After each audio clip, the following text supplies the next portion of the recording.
അസ്സലാമു അലൈക്കും വറഹ്മത്തുള്ളാഹി തആല വബറകാത്തു. ആ മുകളിലത്തെ റൂമിലാകെ രാജേഷ് പരക്കം പാഞ്ഞുകൊണ്ടിരിക്കുന്നു. എവിടെ അവൾ? ഇങ്ങോട്ട് ഇറങ്ങി വാടി. എവിടെ ഒളിച്ചിരിക്കുകയാണെങ്കിലും അയാൾ ബാത്റൂമിൻ്റെ വാതിലും കട്ടിലിൻ്റെ ചോട്ടും എല്ലാം അതാ ആകെ തപ്പിത്തിരിഞ്ഞു കൊണ്ടിരിക്കുകയാണ്. എവിടെ പോയി ഇവൾ? ആരാണ് ഇതിൻ്റെ പിന്നിൽ പ്രവർത്തിച്ചത്? എനിക്ക് അവൾ അങ്ങനെ വിട്ടാൽ പറ്റില്ല. എൻ്റെ കോടികളാണ് അവളുടെ വയറ്റിൽ വളരുന്നത്. അതെ, രാജേഷ് ഒരു ഭ്രാന്തനെ പോലെ അതാ അവിടെയാകെ ഓടി നടന്നുകൊണ്ടിരുന്നു. പെട്ടെന്ന് കോണിപ്പടികൾ ഇറങ്ങി വന്നു. ചേച്ചിയെ വിളിച്ചു. ഡീ, എന്താണ്? ഇവിടെ വാടി. അതെ, എത്രയോ വയസ്സിന് മൂത്ത ആ ഒരു ചേച്ചിയാണ് എടിയെന്ന് പറഞ്ഞ് വിളിക്കുന്നത്. എന്താ രാജേഷേ നീ ഇങ്ങനെ? അതെ, എന്നെ പറ്റിക്കാൻ നോക്കണ്ട. എവിടെ അവൾ? എവിടെ ആ മൂദേവി? ഈ മുകളിലത്തെ റൂമിൽ നിർത്തിയിരുന്ന ആ പെണ്ണെവിടെ?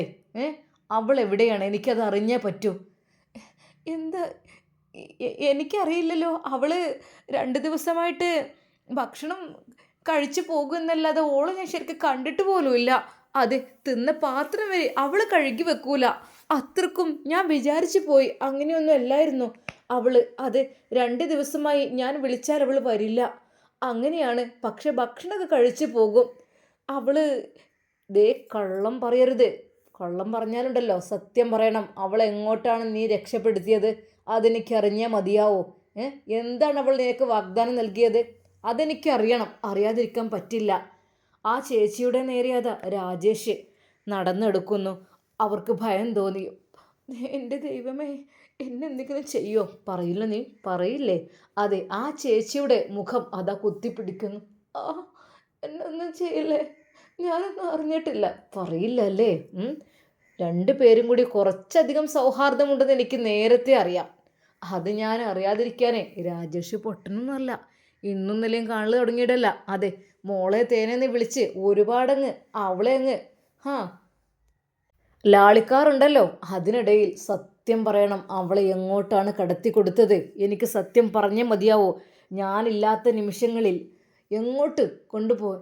ഇല്ല, ഇവിടെ എവിടെയെങ്കിലൊക്കെ ഉണ്ടാവും. ഒരിക്കലും അവൾ പോയിട്ടില്ലല്ലോ. അങ്ങനെയാണെങ്കിൽ അവൾ എന്നോട് പറയേണ്ടതാണ്. എല്ലാ കാര്യങ്ങളും ഓൾ എന്നോട് പങ്കുവെക്കാറുണ്ട്. അവൾ പോയിട്ടില്ല. അവളല്ലെങ്കിൽ എങ്ങോട്ട് പോവാൻ? ഈ വലിയ ഇത്രയും ക്യാമറയും കാര്യങ്ങളുള്ള സ്ഥിതിക്ക് എങ്ങോട്ട് പോവാൻ? ക്യാമറ. അതെ, ക്യാമറയുടെ കാര്യം പറയണ്ട. അത് ഒരാഴ്ചയായിട്ട് വർക്ക് ചെയ്യുന്നില്ല. ഒരു നിമിഷം ചേച്ചി അത്ഭുതപ്പെട്ടു. അപ്പോൾ സത്യമായിട്ടും? എന്താ, നിങ്ങളെന്തെങ്കിലും പണി ഒപ്പിച്ചിരുന്നോ ഇവിടെ? സത്യം പറയണം, അല്ലെങ്കിൽ ഞാൻ ഇവിടെ കൊന്നു കുഴിച്ചു മൂടും. ഓർത്തോ? ഇല്ല ഇല്ല മോനെ, എന്നെ ഉപദ്രവിക്കരുത്. ഇല്ല, എന്തൊക്കെയോ ഒരു കള്ളക്കളി ഇവിടെ നടന്നിട്ടുണ്ട്. സത്യം പറയണം, ക്യാമറ കേടുള്ള കാര്യം നിങ്ങൾക്ക് അറിയുമായിരുന്നോ? അത് ഇല്ല, ഞാനൊന്നും അറിഞ്ഞിട്ടില്ല. ഞാൻ പറഞ്ഞില്ലേ 2 ദിവസമായിട്ട് ഞാൻ. എന്നാൽ ഞാൻ വെറുതെ പറഞ്ഞായിരുന്നു. ക്യാമറക്ക് ഒരു കേടുമില്ല. ഞാൻ ചെക്ക് ചെയ്യട്ടെ. അപ്പോൾ തന്നെ രാജേഷ് അതാ ക്യാമറ മുഴുവനായിട്ട് ചെക്ക് ചെയ്യുന്നു. അതെ, അവിടെയൊന്നും കാണുന്നില്ല. അവൾ റൂമിൽ നിന്ന് ഇറങ്ങി വരുന്നതായിട്ട് കാണുന്നുണ്ട്. പക്ഷേ പിന്നീട് കയറുന്നത് കാണുന്നില്ല. എന്നാൽ അബദ്ധവശാൽ അവൾ പോയ വഴിക്കുള്ള ആ ഒരു ക്യാമറ വ്യക്തമല്ലായിരുന്നു. അത് അവിടെ ഒരു മങ്ങലാണ്. അവിടെ ഒന്നും കാണുന്നില്ല. ഒരു നിമിഷം അവൻ മൊത്തത്തിൽ ക്യാമറ തിരികുകയാണ്. അതെ, അതിന് ചുറ്റുഭാഗത്തും എല്ലാ റൂമുകളിലും അവിടെയും ഇവിടെയൊക്കെ ആയിട്ട്. ഛേ, സ്റ്റുപ്പിഡ്. എന്തൊരു... അവൾ എങ്ങോട്ടാണ് പോയതെന്ന് ചേച്ചിക്കറിയാം. അറിയാം, ഉറപ്പാണ്. നിങ്ങൾക്കറിയാം. നിങ്ങനെ വെറുതെ വിടില്ലല്ലേ ഞാൻ. അത് രാജേഷ് നല്ലൊരു വടി കൊണ്ടുവരുന്നു ആ ചേച്ചിയുടെ നേർക്ക്. അവനേക്കാൾ എത്രയോ വയസ്സിന് മൂത്ത ആ ചേച്ചിയുടെ നേർക്ക് അതുമായി വരുന്നത് കണ്ട് ആ ചേച്ചി ശരിക്കും പേടിച്ചു പോയി. മോനെ, എന്നോട് ക്ഷമിക്കണം. എനിക്കൊന്നും അറിയില്ല. അറിയാതിരിക്കാൻ വഴിയില്ലല്ലോ. ഞാൻ പറഞ്ഞതല്ലേ, ഞാൻ ഇവിടുന്ന് പുറത്തു പോകുമ്പോൾ അവൾ ഒരു കണ്ണ് വേണമെന്ന്. നിങ്ങൾ നൈസായിട്ട് അവളെ രക്ഷപ്പെടുത്തി കൊടുത്തു അല്ലേ എന്ന് പറഞ്ഞുകൊണ്ട് ആ ചേച്ചിയെ അതാ തല്ലുവാൻ വേണ്ടി അവൻ ആ ഒരു കട്ടിയുള്ള വടി ഓങ്ങുന്നു. ആ പൊന്നു മോനെ, എന്നെ തല്ലല്ലേ. എന്നാൽ അവൻ്റെ കണ്ണിൽ ചോരയില്ലാത്ത ആ സ്വഭാവം ചേച്ചിക്ക് നല്ല രീതിയിൽ അതാ അവൻ്റെ കയ്യിലുള്ള വടി അവരുടെ ശരീരത്തിൽ വീഴുകയാണ് ശക്തമായി. അവർ പുളഞ്ഞുകൊണ്ട് കരയുന്നു. മോനെ, ഇനി എന്നെ തല്ലല്ലേ. പാവം ആ സ്ത്രീ ഒന്നും അറിഞ്ഞിട്ടില്ല. അതെ, ആ സ്ത്രീക്ക് നല്ല രീതിയിൽ അടി കിട്ടിയിട്ടുണ്ട്. വീണ്ടും തല്ലാനൊരുങ്ങുമ്പോൾ അവൻ പറഞ്ഞു, ഞാൻ മരിച്ചു പോവും, എന്നെ തല്ലല്ലേ. അതിനേക്കാളും നല്ലത് എന്നെ നീ ഒരു കത്തിയെടുത്ത് വെട്ടിക്കൊന്നു, അതായാലും ഇത്ര വേദന സഹിക്കണ്ടല്ലോ. ദയവായി, ഒന്നുമില്ലെങ്കിൽ ഞാൻ നിനക്കൊക്കെ വെച്ച് വിളമ്പി തന്നില്ലേ, ആ ഒരു നന്ദി പോലും ഈ കാണിക്കണില്ലല്ലോ. ആ ഉമ്മ ദയനീയമായി കരയുന്നു. വെച്ച് വിളമ്പി തരുന്നതിൻ്റെ കൂട്ടത്തിൽ ഇങ്ങനെയുള്ള ചതികൾ ചെയ്താലേ കൊന്ന് കെട്ടിത്തൂക്കും ഞാൻ, മനസ്സിലാക്കിക്കോ. ഏൽപ്പിച്ചു പോയ അവർ തന്നെ ചതിച്ചു എന്നെ. ഇല്ല, സീനത്തിന് രക്ഷപ്പെടാൻ ഞാൻ സമ്മതിക്കില്ല. എൻ്റെ കോടികളുടെ സ്വപ്നമാണ്. അതെ, അവളുടെ വയറ്റിൽ വളരുന്ന കുഞ്ഞിനെ കോടികൾ വില പറഞ്ഞ് എനിക്ക് ഡോക്ടേഴ്സിന് വിൽക്കാനുള്ളതാണ്. ഹേയ്, ഒരിക്കലും ഞാൻ അവളെ വിടില്ല. ഡി എന്ന് പറഞ്ഞുകൊണ്ട് അവൻ അവിടെയാകെ അത് ഓടി നടക്കുന്നു. വലിയൊരു നഷ്ടമാണ് രാജേഷിന് സംഭവിച്ചിരിക്കുന്നത്. എന്നാൽ ആ സ്ത്രീയെ വെറുതെ ഉപദ്രവിച്ച ആ പ്രായം ചെന്ന സ്ത്രീയുടെ കണ്ണുനീരെപ്പോഴും ഒഴുകുന്നുണ്ടായിരുന്നു. അതെ, അവൾ രക്ഷപ്പെടുകയാണെങ്കിൽ രക്ഷപ്പെടട്ടെ, അല്ലാതെ ഇവൻ്റെ ക്രൂര പീഡനങ്ങൾ. എന്താടി, എന്താ നീ പിറുപിറുക്കുന്നത്? എന്നാൽ അത് സീനത്തിനുള്ള അതേ ഉപദ്രവം അവരെയും ചെയ്യുന്നു. അവരുടെ കാലുകളിൽ അവൻ്റെ ബൂട്ടിട്ട് ചവിട്ടിക്കേറി അരക്കുന്നു. ഔ മോനെ, ദയവായി രക്ഷിക്കണേ, എന്നെ അങ്ങ് രക്ഷിക്കണേ. അവർ വിതുമ്പിക്കരയുകയായിരുന്നു. എന്നാൽ അവരുടെ കാലിൽ നിന്ന് ചോര പൊടിയുന്നവരെ അത് ചവിട്ടിയിരുമി. ഒരു നിമിഷം അതെ, സീനത്തിൻ്റെ കൈകാലുകൾ അവർ ഓർത്തു. അതെ, ആ കുട്ടി ദിനം പ്രതി ഇത് സഹിക്കാറുണ്ടായിരുന്നു. ഇതിൻ്റെ വേദന എന്താണെന്ന് ഞാൻ ഇപ്പോഴല്ലേ അറിയുന്നത്. അതെ, വല്ലാതെ രാജേഷിനോട് വിളച്ചിലെടുത്താലുണ്ടല്ലോ, കൊല്ലില്ല, കൊല്ലാകൊല ചെയ്യും. എന്ന് വെച്ചാൽ എന്താണോ, അതെ, ഇഞ്ചിഞ്ചായി മരിക്കുക എന്നൊക്കെ പറയില്ലേ, അത്. ആ വൃദ്ധയുടെ കണ്ണിൽ നിന്ന് കണ്ണുനീർ ധാരധാരയായി ഒഴുകി. അതെ, എൻ്റെ നിവൃത്തികോട് കൊണ്ടാണ് ഞാൻ ഇങ്ങോട്ട് വന്നത്, ഒരിക്കലും വരാൻ പാടില്ലായിരുന്നു.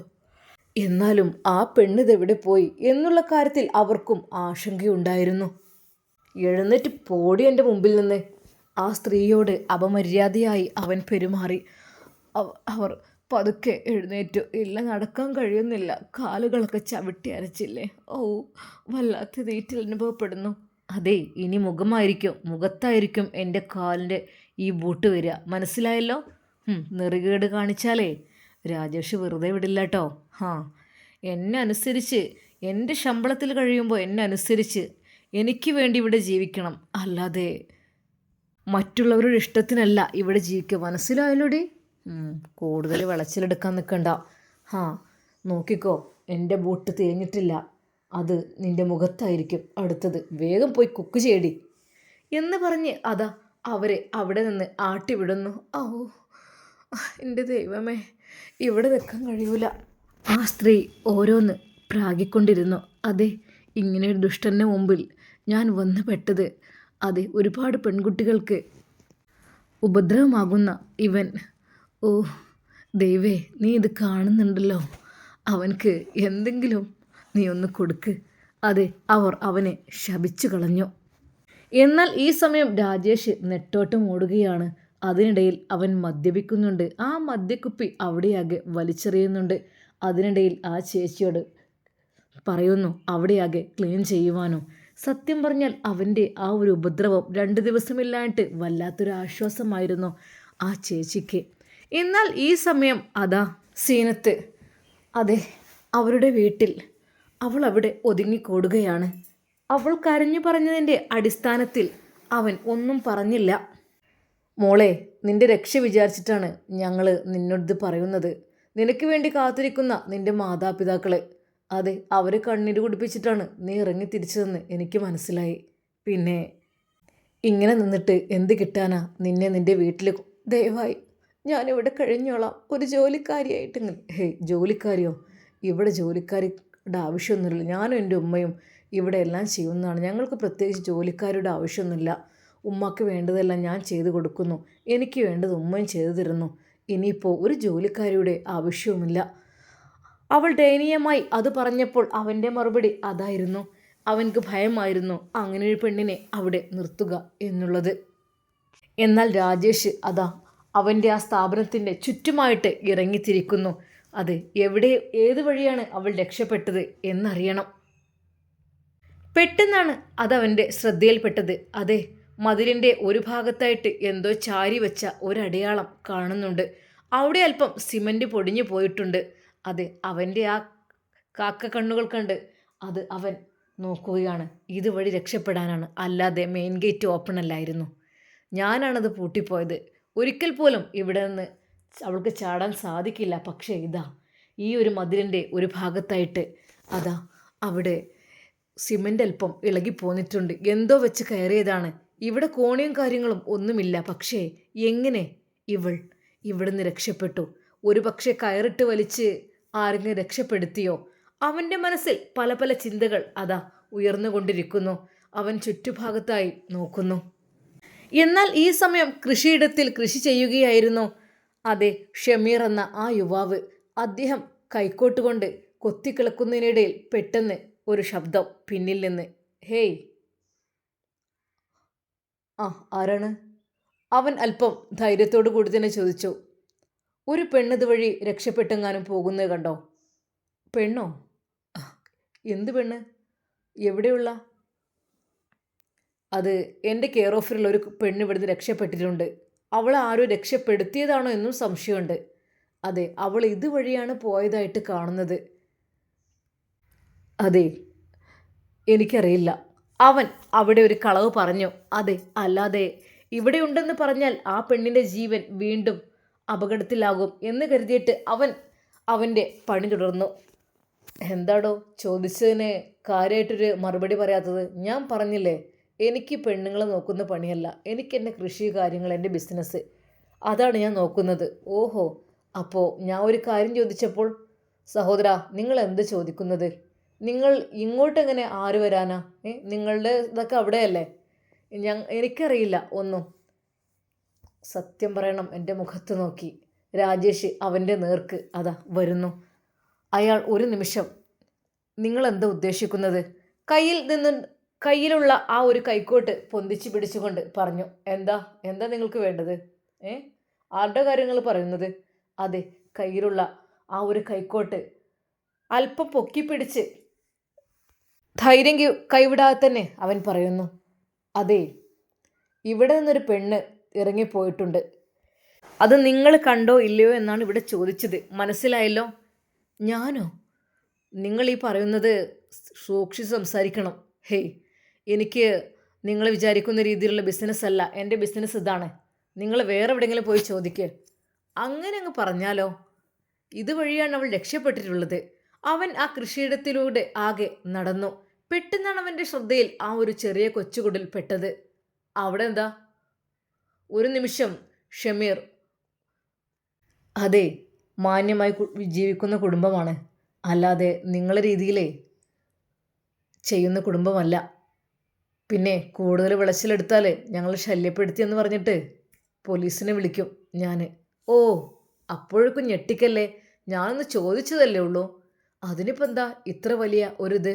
എങ്കിലും രാജേഷ് വെറുതെ വിട്ടില്ല. ആ കൃഷിയിടത്തിലൂടെ എല്ലാം അവൻ നടന്നു. ഇവിടെ എവിടെയെങ്കിലും ഒളിച്ചിരിക്കുന്നുണ്ടോ എന്നറിയാൻ. അതെ, ആ കൊച്ചു വീട്ടിൽ ആരാണുള്ളത്? എൻ്റെ ഉമ്മയുണ്ട്. എന്താ? എനിക്കൊന്ന് കയറി സെർച്ച് ചെയ്യണം. ഒരു നിമിഷം ഷമീർ ദേഷ്യം കൊണ്ട് പുളഞ്ഞു. എന്തിന്? നിങ്ങളെ അവിടെ എന്തെങ്കിലുമൊക്കെ പ്രശ്നം നടക്കുന്ന എന്തിനാ ഇവിടെ വന്ന് സെർച്ച് ചെയ്യുന്നത്? ഒന്ന് മാറിത്തരണം. എനിക്ക് അവിടെ നിന്ന് നോക്കിയേ മതിയാവും. അവൾ കള്ളിയാണ്. അവൾ നിങ്ങളുടെ വീടിൻ്റെ ഏതെങ്കിലും മൂലയിൽ ഒളിച്ചിരിക്കുന്നുണ്ടാവും, ഒരു പക്ഷേ നിങ്ങൾ പോലും അറിയാതെ. ദേ, അനാവശ്യം പറയരുത്. എൻ്റെ വീട്ടിൽ എൻ്റെ ഉമ്മയുണ്ട്, പിന്നെ എൻ്റെ പെങ്ങളുണ്ട്, അല്ലാതെ വേറെ ആരും അവിടെയില്ല.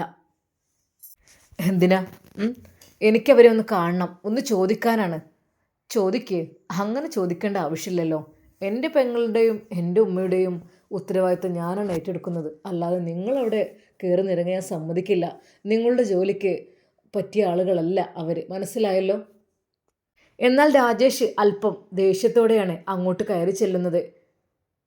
എനിക്ക് ഒന്ന് കാണണം, എനിക്ക് ഇവിടേക്ക് ഒന്ന് സെർച്ച് ചെയ്യണം, എനിക്ക് അവളെ കണ്ടുപിടിക്കണം. എൻ്റെ കോടികളുടെ മുതൽ അവളുടെ അടുത്തുണ്ട്. നിങ്ങൾ കണ്ടിട്ടുണ്ടെങ്കിൽ പറയണം. എനിക്ക് അവളെ വെച്ച് കുറച്ച് പണം ഉണ്ടാക്കാനുള്ളതാണ്. പെട്ടെന്ന് ഷമീർ എങ്ങോട്ടാ? എങ്ങോട്ട് പോകുന്നത്? വീട്ടിലേക്ക് തള്ളിക്കയറാൻ വന്ന അവനെ ഒരു നിമിഷം കൈകൊണ്ട് അതാ ഷമീർ തടുക്കുന്നു. എങ്ങോട്ടാ? ഒന്ന് മാറി നിൽക്കൂ, എനിക്കൊന്ന് നോക്കാനാണ്. തൽക്കാലം എൻ്റെ വീട്ടിലേക്ക് കയറാൻ ഞാൻ സമ്മതിക്കില്ല. അങ്ങനെയാണെങ്കിൽ എനിക്ക് പെർമിഷൻ ഉണ്ടോ നിനക്ക് ഒരു വീട്ടിലേക്ക് കയറി? അതും ഇങ്ങനെ നടക്കുന്ന നീ എൻ്റെ വീട്ടിലേക്ക് കയറി ചെല്ലെന്നൊക്കെ വെച്ചാൽ? ഒരു നിമിഷം ഷമീർ അവൻ്റെ ശക്തമായ കൈകൾ കൊണ്ട് അതാ രാജേഷിനെ തടുക്കുന്നു. ഒരു നിമിഷം രാജേഷ് പിറകോട്ട് മറിയുന്നു. ഓ, എന്താ ചെയ്യുന്നത്? ഉപദ്രവിക്കേ? അതെ, വെറും കൈക്കോട്ടും കത്തിയും മാത്രം പിടിച്ചല്ല ശീലം. ദാ എൻ്റെ ഈ കൈകൾ വർഷങ്ങളായിട്ടുള്ള അധ്വാനമാണ്. അതിൻ്റെ പവർ ഈ കൈകൾക്കുണ്ട്. ഈ കൈകളിൽ ഒന്ന് ടച്ച് ചെയ്യാനും തള്ളിക്കയറാൻ ശ്രമിച്ചാലുണ്ടല്ലോ, ഒരൊറ്റ വീശിന് രാജേഷ് അപ്പുറത്തെത്തും. മനസ്സിലായല്ലോ? വേണ്ടെന്നുണ്ടെങ്കിൽ വേഗം സ്ഥലം വിടാം. അല്ല, ഞാനുമായി യുദ്ധത്തിന് തയ്യാറാവുകയാണെങ്കിൽ നിനക്ക് അങ്ങനെ വരികയും ചെയ്യാം. എന്താ? ശരിക്കും ഷമീറിൻ്റെ ആ ഒരു വാക്കുകൾ കേട്ട് അവൻ ഒരു നിമിഷം പകച്ചു പോയി. വെറും ഒരു കൃഷിക്കാരനായ അവൻ എന്നോട് ഇങ്ങനെ പറയുന്നു? അതെ, എൻ്റെത് കൃഷി മാത്രമല്ല, ആയുധങ്ങൾ പിടിച്ചുള്ള പരിചയമാണ്. കണ്ടില്ലേ? അത് എത്ര മണിക്കൂറും പിടിച്ചു നിൽക്കാൻ എനിക്ക് കഴിയും. ഒരൊറ്റ വീശു മതി, നീയൊക്കെ അങ്ങ് പാടത്തെത്തും. ശരിക്കും രാജേഷ് ഞെട്ടിപ്പോവുകയാണ് ചെയ്തത്. മുന്നോട്ട് വെച്ച കാല് അവൻ പിറകോട്ട് വെച്ചു. ഇവൻ കാണുന്ന പോലെയല്ലല്ലോ. ഇവൻ ആള് പെശകാണ്. കണ്ടില്ല അവൻ്റെ ജിമ്മും മസിലൊക്കെ? അവന് നല്ല രീതിയിൽ അധ്വാനിച്ചതെല്ലാം നേടിയെടുത്തിട്ടുണ്ട്. അവൻ ചില്ലറക്കാരനല്ല. ഇവനോട് കളിച്ചാൽ രാജേഷ് പതുക്കെ അതാ പിറകോട്ട് നടന്നു. അതെ, അനുവാദമില്ലാതെ എൻ്റെ കൃഷിയിടത്തിൽ ഇങ്ങനെ കയറി നിരങ്ങാൻ ഞാൻ സമ്മതിക്കില്ല കേട്ടോ. പിന്നെ എനിക്ക് കുറച്ച് കാര്യങ്ങൾ പറയാനുണ്ട്. നിങ്ങളുടെ സ്ഥാപനം അത് വളരെയധികം മോശകരമായ പ്രവൃത്തിയിൽ ഇവിടെ വന്ന് ആക്കിയത് കൊണ്ട് തന്നെ ഞങ്ങൾക്ക് കൂടി അത് ബുദ്ധിമുട്ടാണ്. ഞാൻ പോലീസിനെ അറിയിച്ചു കഴിഞ്ഞാൽ നിങ്ങളടക്കം പൊക്കും. പോലീസിൻ്റെ കാര്യം എന്നോട് പറയണ്ട. എൻ്റെ ബിസിനസ്സാണത്. അത് നിങ്ങളൊരിക്കലും തകർക്കാൻ ശ്രമിക്കരുത്. ഞാൻ തകർക്കാൻ ശ്രമിക്കില്ല. ഞങ്ങൾക്കൊക്കെ ഇതൊരു ബുദ്ധിമുട്ടാണ്. ഞങ്ങളിവിടെ മാന്യമായ രീതിയിൽ ജീവിക്കുന്ന മനുഷ്യരാണ്. അതിനിടയിൽ ഇങ്ങനൊരു സ്ഥാപനം അറിഞ്ഞു കഴിഞ്ഞാലേ നിങ്ങൾക്ക് പുറത്ത് കിടക്കാൻ പറ്റാത്ത രീതിയിലായിരിക്കും. ദയവായി പോലീസിനോട് പറയരുത്. ഇവിടുത്തെ പോലീസ് അതെനിക്ക് പരിചയമില്ല. പിന്നെ ഞാൻ പറഞ്ഞിട്ടുണ്ട്, അനാവശ്യമായി എൻ്റെ ഈ ഒരു കൃഷിയിടത്തിലേക്ക് കടക്കുക, ഇവിടെ സെർച്ച് ചെയ്യാൻ വരിക, എൻ്റെ വീട്ടുകാരെ ശല്യം ചെയ്യുക എന്നൊക്കെ ചെയ്താലേ അതെ താങ്കൾ ഇവിടുന്ന് പൂട്ടും പൂട്ടി പോവേണ്ടി വരും. അല്ലാതെ ഒരിക്കലും. മനസ്സിലായല്ലോ? രാജേഷിന് അല്പം ഭയം തോന്നി. അതെ, ശരിക്കും ഷമീർ അല്പം ശക്തിയോടെയാണ് അത് പറഞ്ഞത്. എന്നാൽ രാജേഷിന് അല്പം ഭയം തോന്നി. ഇവൻ ചില്ലറക്കാരനല്ല, ഇവനോട് കളിച്ചാലേ. എന്നാൽ ഈ സമയം അതാ രാജേഷിൻ്റെ ശബ്ദം കേട്ട് പേടിച്ച് വിറച്ചിരിക്കുകയാണ് അവൾ. ഉമ്മ. മോളെ, നീ പേടിക്കണ്ട. അതെ, അവൾ കട്ടിലിനടിയിലേക്ക് ഒളിച്ചിരിക്കുന്നു. അതെ, അവൾക്ക് ഭയം കൊണ്ട് അവൾ പേടിച്ചിട്ട്. ഉമ്മ, എനിക്ക് പേടിയാവുന്നുമ്മ. മോളെ, മിണ്ടാതിരുന്നോ? അവന് ഇങ്ങോട്ട് എത്തുന്നുണ്ട്. എന്തായാലും എൻ്റെ മോൻ കണക്കിന് പറയുന്നുണ്ട്. എന്തൊക്കെ തന്നെയായാലും രാജേഷ് പിന്തിരിഞ്ഞ് പോകുന്നവരെ അവൾക്ക് ഭയമായിരുന്നു. പെട്ടെന്ന് രാജേഷ് അവിടെ നിന്ന് പോയി. അതെ, ഷമീർ പറഞ്ഞു നേരെ കോലായിൽ വന്നിരുന്നു. അതെ, നമ്മളെ ജീവിതം എന്ന് വെച്ചാൽ ഒരാളെ പേടിച്ച് കഴിയേണ്ടതല്ല. നമ്മളെ ജീവിതം എന്ന് വെച്ചാൽ നമ്മൾ നല്ല സന്തോഷത്തോടു കൂടി ജീവിച്ച് തീർക്കാനുള്ളതാണ്. അതിനുള്ള ടിപ്സൊക്കെ നമ്മളെടുത്തുണ്ട്. പക്ഷേ തെറ്റെന്തെങ്കിലും ചെയ്തു കഴിഞ്ഞാൽ പിന്നെ പറഞ്ഞിട്ട് കാര്യമില്ല. അതെ, തെറ്റുകൾ അത് സ്വാഭാവികമായിട്ടും മനുഷ്യന് പറ്റും. പക്ഷേ അറിവുണ്ട്, തിരിച്ചറിവുണ്ട്. അള്ളാഹു നമുക്ക് ബുദ്ധി നൽകിയിട്ടുണ്ട്, അറിവിനും തിരിച്ചറിവിനും. എന്തൊരു കാര്യം നമ്മൾ ചെയ്യുമ്പോഴും തിരിച്ചറിവ് എന്നുള്ളൊരു സംഭവം വേണം. ഇത് ശരിയാണോ തെറ്റാണോ ആ ഒരു കാര്യം അത് നമ്മൾ പറഞ്ഞതിന് മാത്രം, അത് നമ്മൾ ശ്രദ്ധിച്ചതിന് ശേഷം മാത്രം ഒരു ചതിയിലേക്ക് നമ്മൾ വീഴുക. ബുദ്ധിയുണ്ടല്ലോ മനുഷ്യന്മാർക്ക്, ആ ബുദ്ധി ഉപയോഗിച്ച് നമ്മൾ ചെയ്യണം. നമുക്ക് തിരിച്ചറിവ് പഠിച്ചവൻ തന്നിട്ടുണ്ട്. നമ്മൾ ബുദ്ധിയില്ലാത്ത മണ്ടന്മാരല്ലല്ലോ. മണ്ടന്മാരാണെങ്കിൽ ഓക്കെ, ബുദ്ധി തന്നിക്കണമെങ്കിൽ അതിൻ്റേതായിട്ടുള്ള പവർ നമ്മൾ കാണിക്കണം. അല്ലാതെ വെറും മണ്ടന്മാരായി ചതിയിൽ വീണു പോകുന്നതല്ല നമ്മുടെ ഒരു ശൈലി അത് മനസ്സിലാക്കുന്നത് നല്ലതാണ്. ശരിക്കും സീനത്തിന് അത് നല്ല മനസ്സിലേക്ക് കൊണ്ടു. അതെ, എനിക്ക് തിരിച്ചറിവുണ്ടായിരുന്നില്ല, അറിവുണ്ട് പക്ഷെ തിരിച്ചറിവില്ല എന്നുള്ള രീതിയിൽ ശരിക്കും അവൾ വളരെയധികം അവളുടെ കാര്യം ആലോചിച്ചിട്ട് തന്നെ ആകെ പരിതാപകരം അവൾക്ക് തോന്നി. ഇത്രയ്ക്കും ബുദ്ധിയില്ലാത്ത ആളായിപ്പോയല്ലോ ഞാൻ. ഒരു നിമിഷത്തെ സുഖത്തിന് വേണ്ടി അവൻ്റെ കൂടെ ഇറങ്ങിത്തിരിച്ച് ഇപ്പോൾ വലിയൊരു അബദ്ധത്തിൽ പെട്ടുപോയ ഞാൻ. അതെ, അവൾക്ക് ഒരു നിമിഷം എന്ത് ചെയ്യണമെന്നറിയുന്നില്ല. അവൾ അവളെക്കുറിച്ച് തന്നെ വളരെയധികം മോശമായ രീതിയിൽ ചിന്തിച്ചു കൊണ്ടിരിക്കുകയാണ്. അതെ, ഞാൻ എന്തൊരു വിഡ്ഢി. അപ്പോഴും അവൾ ഓർത്തത് തൻ്റെ ഷെഫി ഉസ്താദിനെയായിരുന്നു. നല്ലൊരു ഭാഗ്യം ഞാനായിട്ട് നഷ്ടപ്പെടുത്തി. അതെ, എനിക്ക് എന്ത് ചെയ്യാൻ? അവൾ വിതുമ്പി കരഞ്ഞുകൊണ്ടിരുന്നു. ഒരു നിമിഷം അവളുടെ വയറ്റിൽ നിന്ന് ആ കുഞ്ഞിളകുന്നു. അല്ലാ, അതെ, ആ കുഞ്ഞനങ്ങുമ്പോൾ അവളുടെ കൈകൾ അറിയാതെ ആ കുഞ്ഞിൻ്റെ വയറ്റിൽ വെച്ചു. മോളെ, മോളെ, ആ കട്ടിൻ്റെ ചോട്ടിൽ നിന്ന് വാ മോളെ. ഓ, ആ കുഞ്ഞിന് എന്തെങ്കിലും പറ്റൂ, വാ. അത് ഗർഭിണിയായ അവൾ പേടിച്ചിട്ട് അതിനുള്ളിലേക്കങ്ങ് മറഞ്ഞതാണ്. ഒരു പക്ഷേ അവൻ കയറി എന്നെ പിടിച്ചു വലിച്ച് കൊണ്ടുപോകുമോ എന്നുള്ള ഭയമായിരുന്നു അവൾക്കുണ്ടായിരുന്നത്. എന്നാൽ ഈ സമയം അതാ അവളുടെ പരിതാപകരമായ അവസ്ഥയോർത്ത് ഷമീർ വിഷമിച്ചു. ഉമ്മാ, ആ മോനെ, അവൻ പോയോടാ? തൽക്കാലം പറഞ്ഞു വിട്ടിട്ടുണ്ട്, പക്ഷേ അവൻ എന്തൊക്കെയോ സംശയങ്ങളുണ്ട്. നന്നായിട്ട് എതിർത്തു, അതുകൊണ്ടോ തിരിഞ്ഞുപോയി. പിന്നെ അവൻ്റെ വിചാരം കൃഷിക്കാരാകുമ്പോൾ നമ്മളെയൊക്കെ എന്തും പറഞ്ഞ് തോൽപ്പിക്കാന്നാ. പക്ഷെ നമ്മുടെ ബോഡിയുടെ പവർ അവനക്ക് ഉണ്ടാവില്ലല്ലോ. എങ്ങനെ ഉണ്ടാവാനാ? എന്തൊക്കെ തന്നെയായാലും അവൻ പേടിച്ചിപ്പോൾ പോയിട്ടുണ്ട്. പക്ഷേ ഇവിടെ ഇവിടേക്ക് വട്ടമിട്ട് പറന്നുകൊണ്ടാവും ഇരിക്കും. അവൾ ദൂരേക്ക് എങ്ങോട്ടും പോയിട്ടില്ല എന്നുള്ള കാര്യം അവനക്ക് അറിയായിരിക്കും. കാരണം ഫ്രണ്ട് ഗേറ്റ്, ഫ്രണ്ട് റോഡ്, അതിലുള്ള ക്യാമറയിൽ അതൊന്നും കാണുന്നില്ല എന്നൊക്കെയാണ് അറിയാൻ കഴിഞ്ഞത്. എന്തായാലും രക്ഷപ്പെട്ടു എന്ന് പറയാനായിട്ടില്ല. പക്ഷേ ഇനിയെങ്കിലും ശ്രദ്ധിക്കണം സീനത്തെ. നേരെ അതാ അവൻ അവളുടെ റൂമിലേക്കെത്തി. അവൾ ഭയന്നുകൊണ്ട്, എന്താ സീനത്തെ, നീ കട്ടിലിനിടയിൽ ഒളിച്ചിരിക്കുകയാണോ? നീ ഒരു ഗർഭിണിയായ പെണ്ണല്ലേ, ഇറങ്ങി വാ. എനിക്ക് കഴിയുന്നില്ല ഇവിടെ നിന്ന് അങ്ങോട്ട് വരാൻ. പഠിച്ചോനെ, എന്താ പറ്റി മോളെ? എന്നാൽ ആ നിമിഷം തന്നെ അവൻ ആ കട്ടിൽ ഒരു ഭാഗമെടുത്ത് പതുക്കെ അങ്ങ് പൊന്തിക്കുന്നു. ഇനി കഴിയുമോ? അവൾ പതുക്കെ കുമ്പിട്ടുകൊണ്ട് അവിടെ നിന്ന് ഇറങ്ങി. ഒരു നിമിഷം അവൾ ശരിക്കും അത്ഭുതപ്പെട്ടു. റബ്ബേ, ഈ കൃഷിക്കാരനായ ഈ യുവാവിന് ഇത്രയധികം ശക്തിയോ? ആ ഒരു ഒറ്റ കൈ കൊണ്ട് കട്ടിൽ ഒരുമിച്ച് പൊന്തിച്ച ആ ഒരു രംഗം അവൾ നോക്കി നിന്നു. അയാളുടെ ആ ഒരു കഴിവിൽ അവൾക്ക് അത്ഭുതം തോന്നുകയാണ്. സീനത്തെ, എന്താ? എനിക്ക് വേണമെങ്കിൽ നീ ഇവിടെ ഉണ്ടെന്ന് പറയാം, പക്ഷേ എൻ്റെ മനസ്സാക്ഷി അതിനെ അനുവദിച്ചില്ല. ഇനിയെങ്കിലും തെറ്റൊന്നും ചെയ്യാതെ നല്ല രീതിയിൽ ജീവിക്കുക. ഞാൻ പറഞ്ഞിട്ടുള്ളല്ലോ, ജീവിതം അതൊന്നേ ഉള്ളൂ.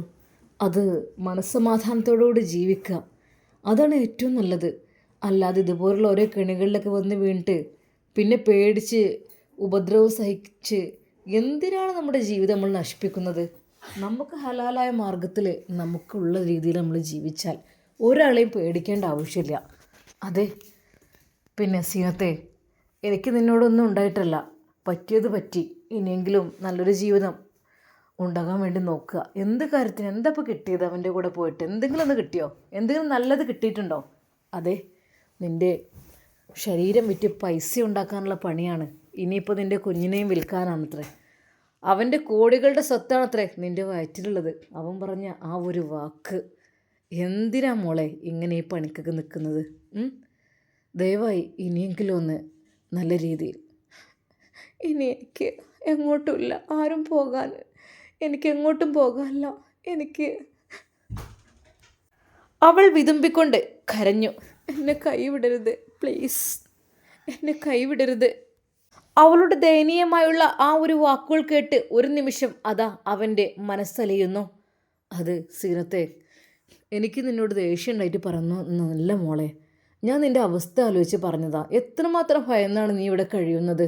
അത് നിൻ്റെ കരച്ചിൽ അത് ഞാൻ കേട്ടിട്ടുണ്ട് ഒരുപാട്. അതൊന്നും കേൾക്കാൻ കഴിയാത്തതുകൊണ്ടാണ് ഞാൻ ഇങ്ങനെ പറഞ്ഞത്. അല്ലാതെ നിന്നോടൊന്നും ദേഷ്യം ഉണ്ടായിട്ടില്ല. പക്ഷേ തിരിച്ചറിവും അറിവും അത് എപ്പോഴും നമ്മുടെ ജീവിതത്തിൽ എന്തൊരു കാര്യം ചെയ്യുമ്പോഴും 3 വട്ടം ആലോചിക്കണം. ഇത് ചെയ്യാൻ പാടുണ്ടോ? ഇത് ചെയ്താൽ എന്തായിരിക്കും ഇതിൻ്റെ സൈഡ് എഫക്റ്റ് എന്തായിരിക്കും ഇതിൻ്റെ റിസൾട്ട്? എന്ത് സംഭവിക്കും?